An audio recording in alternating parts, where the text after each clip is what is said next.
Inside Bridgerton, Shonda Rhimes. Okay, Gayle. And Betsy Beers are sharing the story behind the hit series. You know that's good. It is published by an imprint of Simon & Schuster, which, like CBS, is part of Paramount Global. So Nate and I talked to them earlier this week. Tony was on assignment, but Nate and I were still here. So we talked to them about creating the phenomenon and how it started with Julia Quinn's Bridgerton novels. Let's just go briefly back to the beginning, Shonda, because this series came, you're sick, you're in a hotel room, 2017.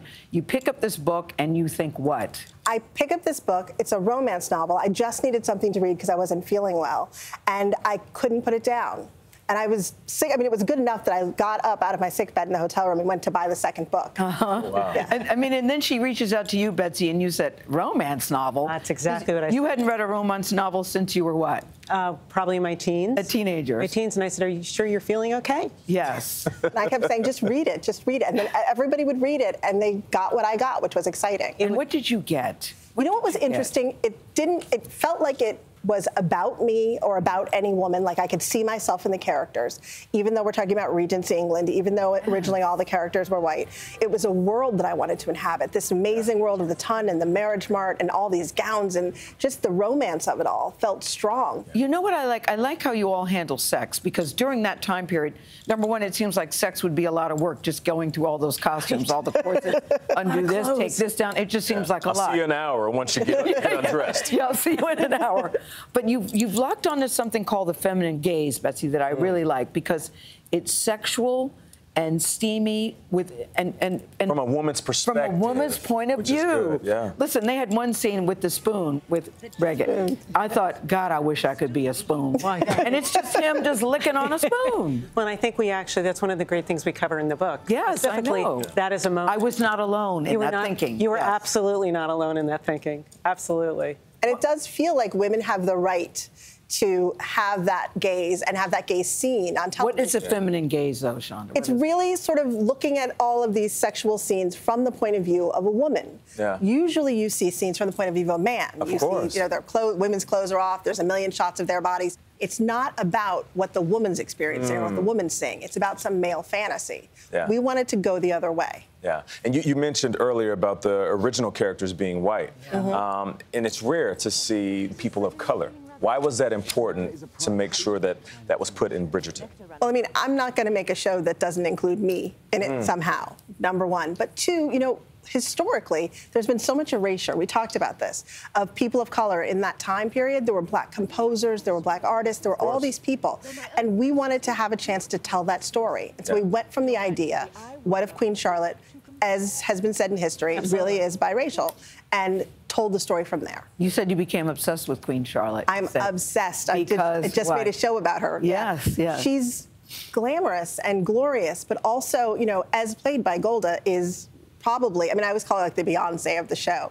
There's nobody like her. Nothing bad about Beyonce. Nothing bad about Beyonce. That's not a bad comparison. She also has the best wigs. Yes. I think, in the history of wigdom. And that's what you all write about. The thing that I also like about this book, may I mention it again? Yeah. It's inside Bridgerton. You all, it's like you took every component of the show, the costumes, the food, the styling. The writers. The dancing. You wanted to do a love letter to the crew. Yeah, and I think so many people don't really understand what it takes to make a show this big. And hopefully people will, read this book and read the behind the scenes and see these photos and go back to the show and watch it again and see it in an entirely different light. It's about the Bridgerton siblings. This is what I learned in the book, that they're all in alphabetical order. Yes. Can you do us a quick TikTok? I never realized that. Anthony, Benedict, Colin, Daphne, Eloise, Francesca, Gregory, Hyacinth.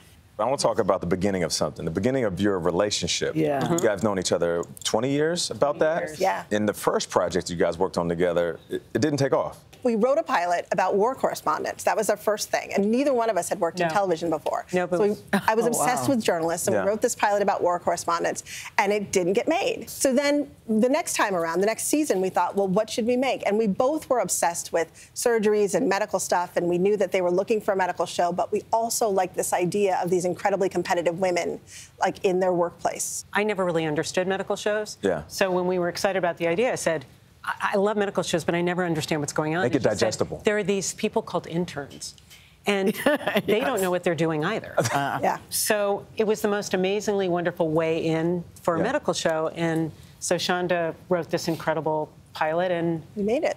We're talking Grey's Anatomy in 2005. Yeah. Which is now the longest running primetime medical drama in TV. In TV Yes. history. How about that? There she goes, showing off again, Nate. of all your hits in Shondaland, I know it would be like picking your favorite child. You've got 3 gorgeous daughters. Yeah. It's always hard to pick a favorite. But is there one that holds a special place? Because I look at Grey's and I look at Scandal. I mean, I think I love them all, but my Scandal family has such a place in my heart. Yes. I learned so much by then that I could actually enjoy the process as opposed to just having my head down and working. So I got to have a lot of fun on Scandal. Yes. And I really enjoyed that. And guess what? Shonda Rhimes and her partner, they are still having fun. Inside Bridgerton is on sale now. And she says in Shondaland, you don't always have happy endings, but in Bridgerton, with the 8 siblings, they take each sibling, tell their story, and she wants them all to have a happy ending. She can reel off the names like they were Yes, her I know, own it's family, like they were nice. real people. That's amazing. Gayle, so your favorite scene is the spoon scene? Oh, I like that smooth. Hide the spoons. not the only one. Yeah.